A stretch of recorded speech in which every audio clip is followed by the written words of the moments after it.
সুন্দরভাবে সাজাতে চাই। প্রিয় উপস্থিতি, ঝালকাঠি শহরের মধ্যে কোনো সবুজ গাছপালা নাই, মনে খুব কষ্ট লাগে এগুলো দেখে। আমি গত রাতে ঘুরলাম, আমি বোঝার চেষ্টা করলাম এই মুহূর্তে কি করা যায়।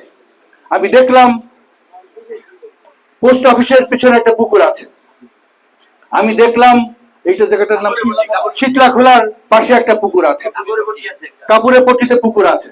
আমি মাননীয় জেলা প্রশাসক সাহেবের সাথে আমি অলরেডি কথা বলেছি।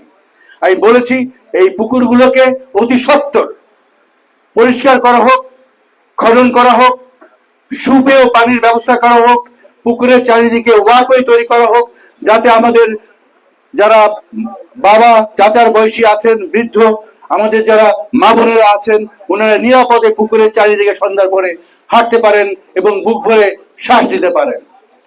আমি মাননীয় জেলা পরিষদের সাথে করে গত সপ্তাহে এখানে যে প্রেস ক্লাব আছে তার পাশে যে খালটা গেছে আমরা উদ্বোধন করেছি দুজনে, আমি এবং মাননীয় জেলা প্রশাসক। খাল পরিষ্কার করে আমরা উদ্বোধন করেছি। উনি আমাকে কথা দিয়েছেন ঈদের পরে এখনই এই খাল সম্পূর্ণরূপে খনন করে পরিষ্কার উনি করবেন। এছাড়া আরো দুটো খাল উনি পরিষ্কার করবেন। একটা হলো এই কুয়াপট্টির পরে যে খালটা, এই বাজারের ভিতর দিয়ে যে খালটা গিয়েছে, এই খালটা উনি পরিষ্কার করবেন এবং উনি নিশ্চিত করবেন এই খাল থেকে আপনি নদীতে পানি প্রবাহিত হয়।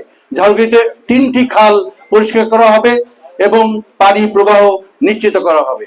ঝালকাঠিতে আমরা গ্রিন এরিয়া তৈরি করতে চাই। এই গ্রিন এরিয়া তৈরি করার জন্য আমরা শীতলা খোলার যে পুকুর তার চারিদিকে গাছ লাগানো হবে, চারিদিকে ফুলের বাগান করা হবে, পোস্ট অফিসের পিছনের পুকুরে গাছ লাগানো হবে, ফুলের বাগান করা হবে, ওয়াকওয়ে তৈরি করা হবে, যাতে আমরা এই NCD, non communicable disease, blood pressure, diabetes, আমাদের জন্য কিন্তু প্রতিদিন হাঁটা, এটা আমি বলবো ধর্মকর্ম করার পরেই এটা করা আমাদের সবার দায়িত্ব। এবং সেই করার জন্য সুন্দর পরিবেশ তৈরি হবে, এটা সুন্দর একটা নগরীতে আমরা ঝালকাঠিকে পরিণত করব। এই বলে আমি আমার বক্তব্য শেষ করছি। আসেন আমরা সবাই একসাথে কাজ করি, একসাথে আমরা একটা সুন্দর আলোকিত ঝালকাঠির স্বপ্ন দেখি। অনেক অনেক ধন্যবাদ। বাংলাদেশ জিন্দাবাদ।